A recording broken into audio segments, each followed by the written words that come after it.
zápasu, už máme riešiť tie témy. Vlastne tá prvá je jasná, to je ten tvoj súboj teraz, ktorý si absolvoval. Mhm. So Švintom sme v podstate na poslednú chvíľu, chalan vyzeral ako keby zjedol dvoch ľudí. Kokos, no. A ja Fakt, som mal taký pocit. no presne, že ak si sa cítil ty, že fakt bol taký, že by mohol ísť do poloťažkej pohodička. Vieš čo, ja ti poviem tak, že ja som ako keby ten zápas ako taký bral s tým, že to bolo pre mňa že viac riskantné, jak k užitku. Samozrejme, keby že ho porazím, bola by to senzácia, ale ja som vedel, že proste tam bude extrémny váhový rozdiel a že je to proste veľký chlap. Keď som videl, že Rado s ním mal problém proste silovo a to Rado je podľa mňa, že extrémny diviak, čo tiež má silu za troch, tak som vedel, že to nebude, že úplná brnkačka, ale ako keby veril som si a nebolo to také, že by som tam išiel na popravu alebo čo to vôbec. Ale vieš, že to je také, kámo, keď ti zavolajú proste týždeň pred zápasom, po tom, čo máš za sebou trojmesačný kemp, čo máš vyše 5 000 eur v piči do prípravy, čo tvoja žena trpí jak koň, lebo ju nehávaš non-stop s dvomi deťmi, všetko vybavuje, všetko platí, všetko rieši. A ty si proste, že vychudnutý, lebo však ja som zhadzoval ze stovky, takže keď mi to zavolali, tak som mal 86, to znamená, že už 14 kg som mal zhodených, vieš, a už máš pred sebou iba ten finish. A tí kokos sa zavolajú ti, že proste, že je taká možnosť, že proste, že iný super není, tak kokos, čo máš robiť, vieš, že podľa mňa 9 z 10 fighterov by to zobralo, vieš. Myslíš, že nebol iný super naozaj? Vieš čo, myslím si, že nebol, lebo ja som však tá ako keby nemecká politika, alebo teda tá politika toho RTL, alebo teda tých oktagónov v tom Nemecku je podľa mňa založená na tom, že oni proste chcú mať hlavne Nemcov, vieš, tam ako keby zápasníkov. A každý ten matchup ako keby si myslím, že je skladaný hlavne o tom, že teda aspoň jeden z tých fighterov je Nemec, vieš. A tým pádom oni chceli proste, aby to bol nemecký súper, však ja sám som chcel nemeckého súpera, nakoľko teda som bol prezývaný kad Nemcov a malo to takú proste, že malo to taký ten príbeh okolo, Mhm. ale všetci v tej 77 proste, čo boli potenciálne, že by som s ním mohol ísť, tak boli už obsadení, vieš.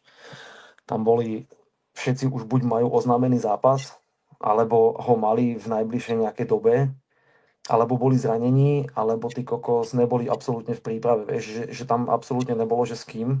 A zase nechceli mi dať nejakého typka, čo má, že 1-2 skore, alebo také, vieš, že úplného nejakého Nimanda, nakoľko to malo byť na hlavnej karte. Takže bola tam potom táto varianta, vieš, a to dávalo ako keby najväčší zmysel v tom celom, že však bol to vlastne Nemec, bol to od Jungwirta parťák, aj mu sa zranil vlastne Rado, takže ako keby ten príbeh, ten zápas mal, vieš, a tých ľudí to ako keby ťahalo tak či tak, takže aj mne to dávalo zmysel, však aj ja som to chcel. A jak som povedal, vieš, ja som to bral tak, že však ja ho, akože veril som si, že ho porazím, takže, takže som to zobral. No a nevydalo. Precenil som sa, ty kokos, no. No, Lebo akože fakt v tom zápase, kamoško, vieš, že v tom stand-upe, však tamto ako keby bol silný ako kůň, však keď ma udrel, tak som cítil, že to bola akože rána. Ale veril som si, lebo však mám podľa mňa oveľa lepšiu techniku som mal, aj oko, aj som vedel presnejšie tráfať. Len keď sme sa dostali kamo na zem, tak proste, že ja som sa nevedel pohnúť. Vieš, on bol že tak ťažký a tak si rozložil na mňa váhu, že ja som bol ty kokos jak pod kameňom zavalený, vieš. A to bol taký ten prvý moment v tom prvom kole ku konci, kedy som si uvedomil, že fúha, že toto bude že dosť problém, že proste, že musím ho čo najrýchlejšie knockoutovať v tom druhom kole, lebo že bude zle. Ale mne to všetko strašne stalo energiu, vieš, že v tom postoji ešte dobre, ale že my keď sme boli na zemi, tak len postaviť sa, alebo že udržať si nejakú pozíciu tam, že mi to všetko že žralo, že trikrát toľko fízy, ako keby, že než normálny zápas, vieš. Lebo Čavo bol, že fakt ťažký a dobre si vedel rozkladať váhu a všetky údery, čo ako keby dával aj v tom ground and pound dával, že celým telom to neboli, že údery iba rukou, vieš, on sa tam hádzal tý kokos do toho, takže non-stop som mal na sebe ten tlak a fakt som cítil, že to bol, že kokos priepastný rozdiel, že v sile, vieš, že vôbec som sa tam nechytal. No, Takže ten zápas vyzeral akože Bolo to na nervy, my sme tu pri telke skákali hore-dole. Vieš, čo mi najviac ma jebe, vieš čo, že to pískal ten Richter, kamoško, lebo to je... No dobre, ale on ťa troška aj... Dobre, na jednu stranu asi viem, čo chceš povedať, ale na druhú stranu boli tam aj momenty, kedy teba nezrušil, že No však, že ma ojebal.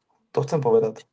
Lebo no, Bráško, v tom druhom kole, keď som mu dal bradu, on padol na zem, no, ja som mu dal ešte jeden, on zaril hubou do zeme, čo už normálny rozhodca by to vedel písknuť, ale však hovorím dobre. no, Ale potom, keď som si ho obehol a začal som ho sáčkovať, kedy som si držal jeho ruku za hlavu, za telom a dával som mu proste, že tie bomby, a Čavo bol regulárne vypnutý, však ja som sa na neho pozeral, on hýkal, mal oči slb, mal neaktívnu obranu, lebo jednu ruku mal takto pri tele a druhú mal nataženú a medzi tým dostával údery, ty kokos. Ja som ho držal za krk a iba som ho sáčkoval a on bol že vypnutý. On 3 sekundy bol že mŕtvy. A z no, toho on to nezastavoval, tak ja som udieral ďalej a ak som ho udieral, tak som ho nakopol naspäť, vieš, ty kokos. A Čavo sa zobudil jak Fénix do piči. Zrazu, jak keby z ráno sa zobudil a nič mu nebolo, vieš, že plný energie. Takže tam ma dosť ojebal v tom zápase. A to je ten problém ako keby toho rozhodcu, že tento konkrétne, že on je taký, že on chce tých zápasníkov, aby tam zomreli, podľa mňa, ty kokos, vieš, alebo ja nechápem. Lebo hej, potom, bol taký, že nehával viacej priestoru, ale ale že hovorím, až moc, vieš, to už bolo za hranicou, kamoško, zdravia. keď on bol na tebe a on vlastne už teba likvidoval, tak No, ešte stále tam bola šanca, že to dáš. Vlastne ty si jeden taký moment tiež vlastne prežil a ten druhý už to bolo 10 sekúnd pred koncom. no Ale jasné, ale to bolo už také, že tam bola, že akože, vieš, ja som typ človeka, čo ja vždycky sa aspoň raz oženem tú rukou, vieš, ja nejsem taký, že by som sa zabalil a nehal by som sa dobiť, lebo mne by to ako keby, ja nejsem taký človek, hej, vieš. Takže ja vždycky budem mať ako keby svým spôsobom aktívnu obranu, ale kokos to je aktívna obrana, že to je volanie o pomoc. Kamoško, ja som iba, že fasoval a popri tom som iba rozhazoval ruky, vieš, že kokos, Čavo ma tam linčoval proste. Ale ako keby, bol to z tohto pohľadu, že zaujímavý zápas, však ja sa na to budem pýtať aj Ronyho, aj Honzu, že či oni tiež sú názoru toho, že to už mohlo skončiť. Však jasné, ako reálne čo chýbalo? Chýbalo pár kilojoulov k tomu, aby ty si ho ubil. hej, len ja už som tam tiež nemal energiu, vieš, na nejaké špeciality. Tebe stačilo proste 2-3 údery a určite by to musel prerušiť, lebo ten chalan bol mimo, lenže halus bola, že v určitom momente ani ty, ani on si už proste nemali energiu ten zápas No, ukončiť. Čo som si hovoril, že možno dobre, že v treťom kole ešte niečo vymyslíš a vyčaruješ. kamo A tam po tom druhom by som sa už nepostavil tak, či tak, vieš. kokos, akože brutál. Klobúk dole, akože pred tým zápasom a hovorím, že chalan išiel, on keď prehral zápas, tak vždycky v strednej váhe a v kariére má aj vyššie váhy za sebou. Mm. Takže aj ten akože výškový hmotnostný rozdiel bol viditeľný na šupu. Ty si vlastne po tom zápase išiel teda asi, že to bolo hlavne vyčerpanie, nie? Že si bol totálne Vieš čo, KO. ako keby mal som, že otraz mozku, však, lebo dostal som tam asi 250 úderov čistých do zatýlku. Takže to bola jedna z vecí. Druhá bola vyčerpanie a to celé sa to ako keby sklbilo a však on, keď skončil ten zápas, tak ja som iba, že ostal ležať, lebo som nevládal, že ani rozprávať, ani otvoriť oči, ani nič. Oni tam na mňa niečo huhlali po nemecky, ja som nerozumel ani kokot, potom došli akože normálni doktori, aj ten asistent, čo je vlastne akože z Češka, tak na nosítka ma zobrali po nejakých 10 minútach, no tak som mal aspoň pocit, že som tam ležal ty kokos väčnosť.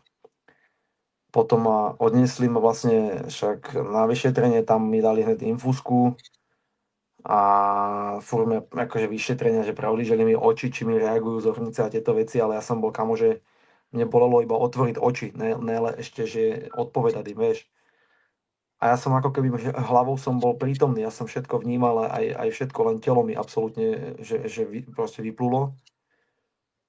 A potom že keď už mi dokapávala tá infúzka, tak som cítil, že výrazne sa to zlepšilo. A oni mi hovorili iba, že dobre, ale že keď sa nepostavím do nejakej doby, alebo neviem čo, že ma musia odviezť akože sanitka. Hlavne tak som asi za minútu vyskočil na nohy, že mi nič není. Hovorím, že ja nikam nepôjdem. No ale problém bol, že potom teda dal som sa dokopy, však mal som v sebe nejaký oblbováky a tieto veci a potom teda akože došiel som na hotel, však nezaspal som, lebo však nedalo sa mi. A na druhý deň potom som bol taký, že bola ma extrémne hlava, vieš, ak akože migrénu som mal, alebo otraz mozgu jedno s druhým. A tak celý deň, tak ale tak čudno som sa cítil, vieš, ak pod vodou, keby som bol.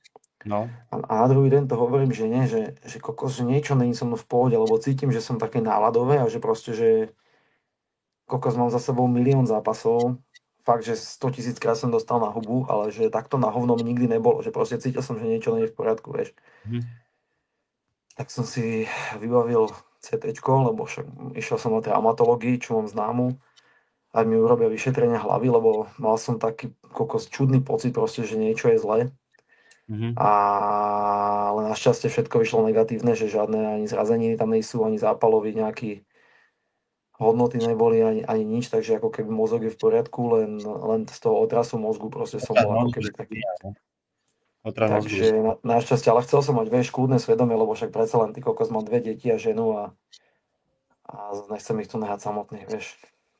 Nie je to easy šport v tomto pohľade, že aj po tom zápase tí ľudia vlastne vnímajú to, čo je počas toho zápasu, je si frajer jedno s druhým. A ja hneď som, jak si dozápasil, hovorím aj doma Ľubke, že že vyčerpanie extrémne musíš mať Mm. zase. Lebo vy ste dvaja, on tiež sa vyhlasoval výsledok, on sa nevedel postaviť, vieš, 5 A minút. on tam ležal vedľa mňa, akože my sme boli obidvaja napojení na infúzky a on tam tiež, ešte on tam vlastne ležal asi o 10 minút dlhšie, ako ja No. po tom zápase. Čiže to je to vyčerpanie a to je to, čo tí ľudia proste až tak často nevidia, No. neriešia. No dobre, tak som rád, že si v pohode. Teraz asi sa bude riešiť ten zápas Ekerlin Pukač. Ja neviem, jak to bolo, či sa čakalo, že či ty vyhráš, nevyhráš ten zápas. Vieš Ja čo? som mal, ja som mal takého tucha, že keď by si vyhral ten zápas, tak môžeš povedať, že Ekerlin som tu, ale asi aj ja som tak rozumel, že on tak čaká na teba, že čo bude, preto ani nechcel hovoriť nič Grobovi, Hej, ale hej. asi je ten Pukač. Či čo si myslíš? Akože vieš čo, že ja som tiež mal také, akože hovorím, že ten príbeh celý, čo sa písal, alebo čo som si predstavoval, tak vyzeralo to celé inak v mojej hlave bola kedy, ale však tento zápas zas urobil takú tlstú čaru za tým všetkým. Každopádne však ja teraz pevne verím tomu, že stále ten Jungwirth bude platiť, lebo kokos dneska mi, lebo halúz je, že mne v kuse píšu akože nemeckí fanúšikovia. A dneska mi píše nejaký čávo, čo sa ma zastával všude na No. internete, že Jungwirth normálne trénuje dneska, vieš, že dával nejaké storíčka, že normálne je v gyme a tieňuje si Hej? a že teda, že to je čudné. A hovorím, ty kokos, že nejdem sa v tom pitvať, ale na druhú stranu, vieš, tak ma to nahlodalo, hovorím si, že do piče tam, že tak on zruší zápas, kámo. A normálne trénuje, ešte na tom zápase aj bol, skákal tam, rozcvičoval sa, vieš, že robil neviem čo tam za veci. A mne povie, ty kokos, že má zlomenú chrbticu a že neviem čo mu je a do septembra operácie a pičoviny a čavo si normálne trénuje, robí si veci, vieš, takže akože ja nehovorím nič, ani by som sa nedovolil, že sa dosral alebo niečo to, ježišmarja, ani náhodou. Len mi to príde celé také, že ty kokos, že na čo, vieš. Že nepochopil som to, ale tak nejdem sa v tom pitvať a verím tomu pevne, že Vieš, objektívne, keď niekto proste môže chodiť, neznamená, že môže zápasiť, takže môže tam niečo byť, samozrejme, vieš, že no jasné, však ježišmarja, ale vieš, jak to myslím, že keď sa mi to podávalo, že je zranený, tak všetci, že je to strašne vážny a že minimálne do septembra bude out a tieto veci, vieš, a čavo je v gyme a trénuje si tam, tak neviem, kokos, čakal, že bude že bude no ja som disciplína. myslel, že pôjde regulárne na operáciu a bude proste mimo, vieš. Ale hovorím, že dobre a, a verím teda, že sa to uskutoční, že skôr či neskôr, akože aby som tak do 3 mesiacov chcel mať ďalší zápas. Teraz si dám trošku oddych, však ide sa do Dubaja, hlava si oddychne, telo si oddychne, ale keď sa vrátim, tak ešte ma čaká plastika z ušima, lebo mám problémy s karfiolama non-stop a už ma to vytáča, tak idem si to nechať odrezať. Ale potom hneďka sa nastupuje zase do tréningu. No, určite, akože, vieš, že keď máš na konte teraz 3 výhry v prvom kole, 3 extrémne ťažké zápasy, v podstate Odunžo, Švín, to sú všetko chlapci, ktorí mieria totálne na špičku tých divízií, takže aj Švín bude teraz podľa mňa mať akože veľmi zaujímavý príbeh, Mhm.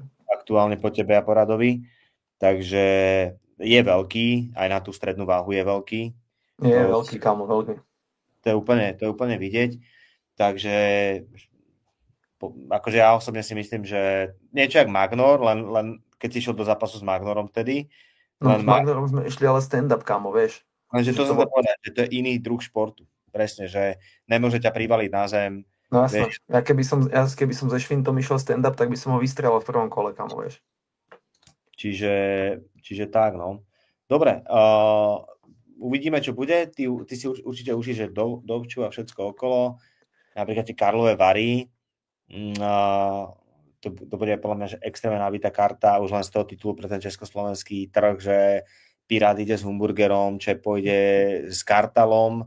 OK, ten zápas už mal byť, Kartal není úplne akože tiež, že slabý super, 12 výhier, tiež taký striker, Surdu versus Jotko, Popičovi. Akože tí Karlovi Vary budú podľa mňa popiči, kamoško, akože celkovo. Že to je, že brutál karta. No, keď sa potrebuješ na to, že Pirát a Humburger. Tak to je taký, kámo, že jeden z najlepších zápasov podľa mňa aktuálne. No akože, že podľa mňa to bude že extrémne vyrovnané. Oni sú že strašne podobní štýly obidva, mi tak príde. A to bude podľa mňa že riadna bitka, kamoško. Že to bude popiči, akože pozerateľný veľmi. Ja nič nepoviem, len Pirát, lebo som jeho fanúšik tiež, takže nebudem nejak dlho sa pozastavovať, ale poviem to tak, že nad tým Humburgerom som už dlho rozmýšľal, keď som sledoval, čo sa deje v RFA, čo sa deje v KSV, že prečo nedojde do oktagonu, že na čo čaká. Pretože toto je tá Liga majstrov podľa mňa stále pre fighterov, túto z Československa. No, ja som takisto toho názoru. No, že proste tu není nič viac, vieš. No a že keď chceš, aby si troška mal aj tú pozornosť, aby si sa ukázal, aby ľudia sa s tebou fotili na ulici, tak proste v Československu, znova hovorím, musíš byť v oktagone, možno to prichádza aj v Nemecku, už pomaličky. No pád, kamoško, teraz sa mi to stalo ináč, v tom Stuttgarte, že traja ľudia ma zastavili, vieš, za jeden deň, že proste už to tam ľudia fakt, že idú. Vieš, že random v nákupáku som bol, tam týpek sa so mnou fotil, pak sme sa išli najesť, tam v reštike čávo, akože čo obsluhoval, tak ten nám tam dal ešte baklavy zadarmo, ty kokos. A brzo, vieš, že už je to také, že už to tam fakt akože ľudia začínajú inak ponímať. Vieš, keď som tam bol prvýkrát 3 roky dozadu či koľko, tak nevedeli, čo to je MMA na hotelu, ty kokos, vieš. Je téma, že proste chýbajú fightery. Že kde sú? Čo sa deje? Vieš, čo sa deje v tých gymoch? Prečo nejsú tí noví chalani? Dobre. Neviem, mne ve všeobecnosti prípada, že iba už taká tá že stará garda, ale ako keby taká tá pôvodná, čo je posledných 8-10 rokov a nič sa nepridáva, vieš, že furt tí istí fighteri a furt akože iba stárnu a teda zápasia viac a nejak dozrievajú, ale ako keby nič také, že raz za rok ty kokos príde to, že nejaký talent, vieš, tak jak bol Romanko Paulus, alebo teraz je ten Batfalský, alebo čo, ale inak nič, kámo, vieš, ináč proste furt to isté. A neviem, že podľa mňa tí ľudia, akože ich to fascinuje, oni chodia do tých gymov, ale že keď reálne už tam začnú chodiť, tak si uvedomujú, že vlastne im stačí iba to, že budú trénovať, vieš.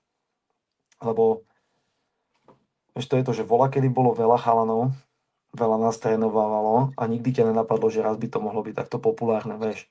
Takže si to robil reálne s láskou, vieš, ten šport. A dostal si to tam, kde si. Teraz tí chalani vidia iba to halo naokolo, ale neuvedomujú si, čo je za tým. Vieš, a oni idú do tých gymov za tým, že chcú byť slavní, ale keď prídu a príde ako keby tá facka reality, tak si uvedomia, že vlastne až tak nechcú, vieš, čo myslím.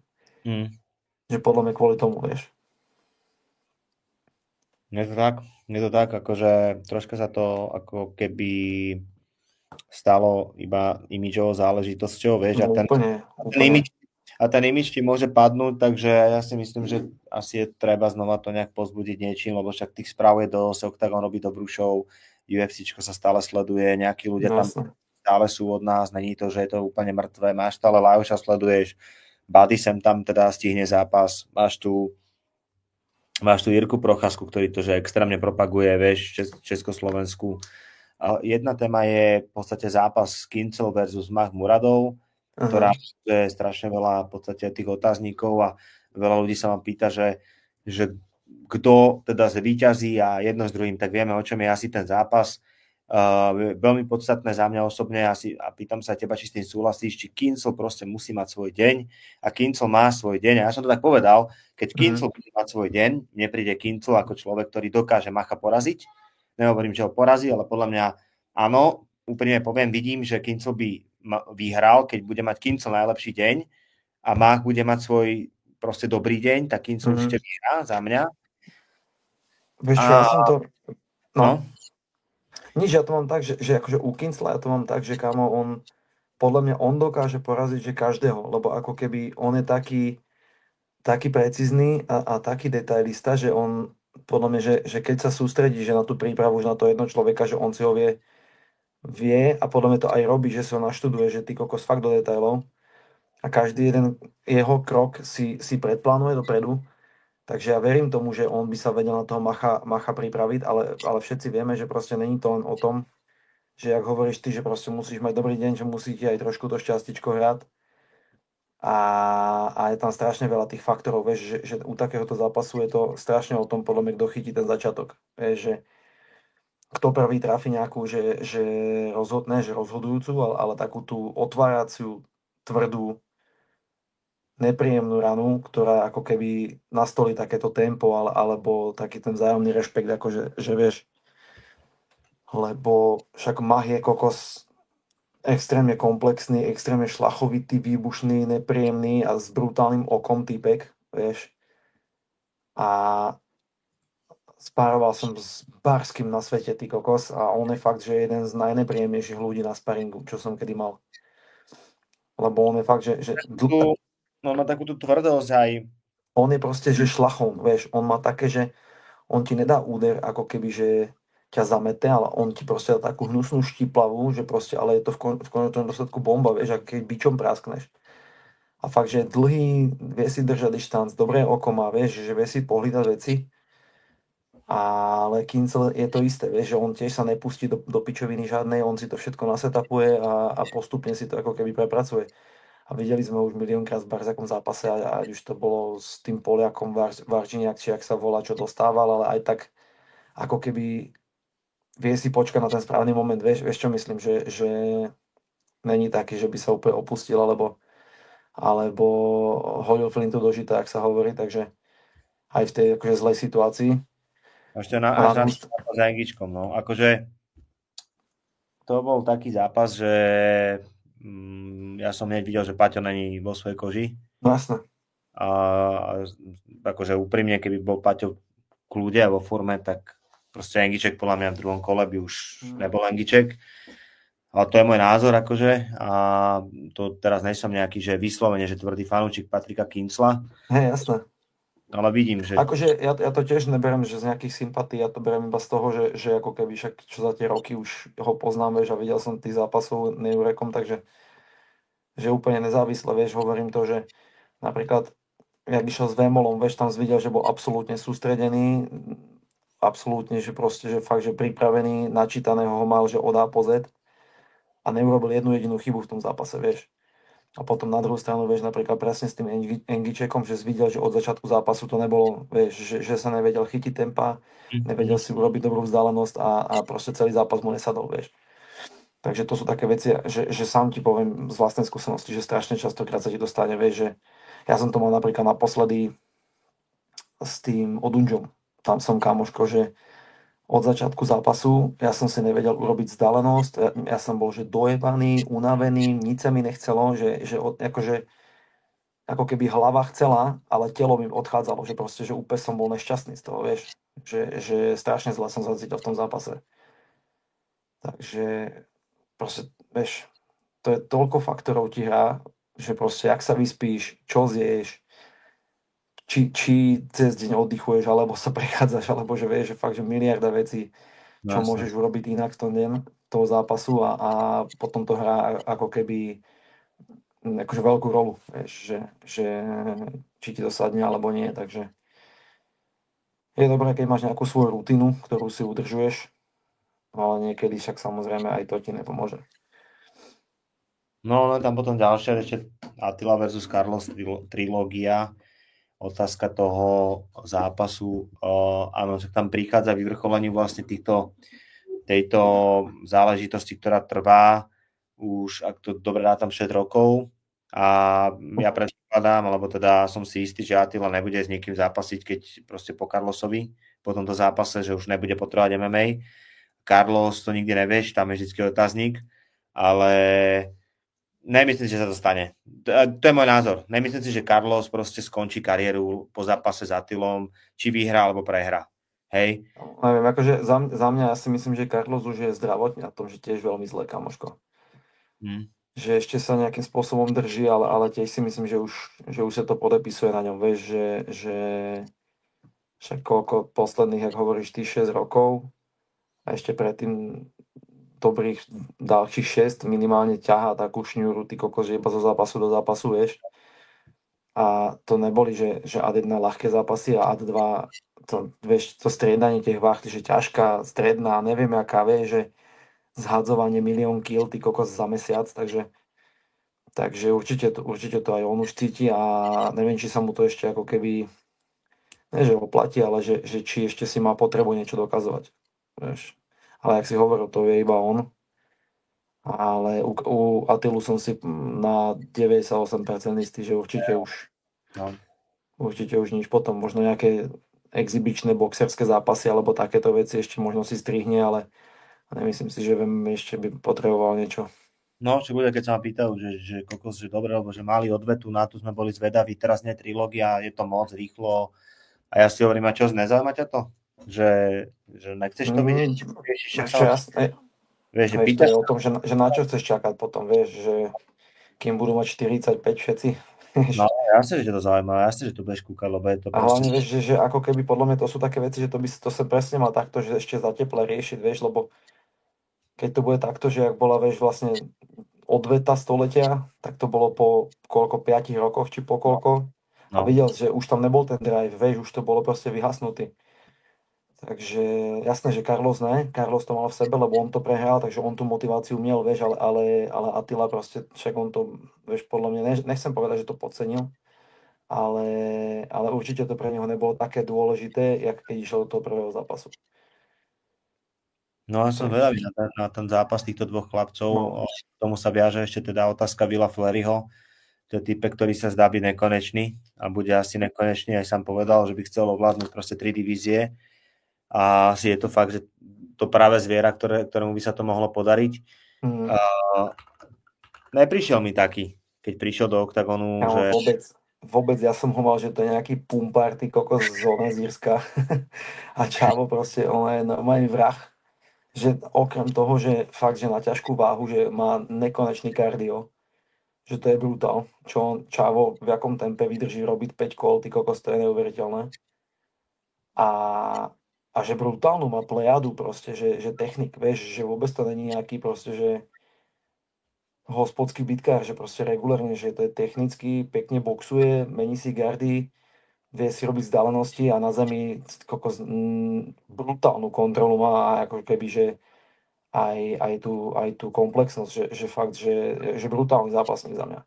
Že strašne sa mi ako keby ne že páči, ale ako keby zapáčil, že proste tým jeho výstupom. Lebo ako keby, že keď vieš, som ho videl ako človeka prvýkrát, tak vieš, on mi není sympatický, že z toho pohľadu, že taký buran, vieš, ale už tomu tak prídeš na chuť potom, vieš, že proste on je reálne taký, že to vôbec není, že nejaká póza, alebo čo, ale to je proste, že normálny farmár, ty kokos, že úplný čalaďo, že má v piči a len zabíja čávou, vieš. Je zvláštne aj tým knírkom, čo nahodil, proste je to no, jasné. Taký fakt, že zvláštny človek, že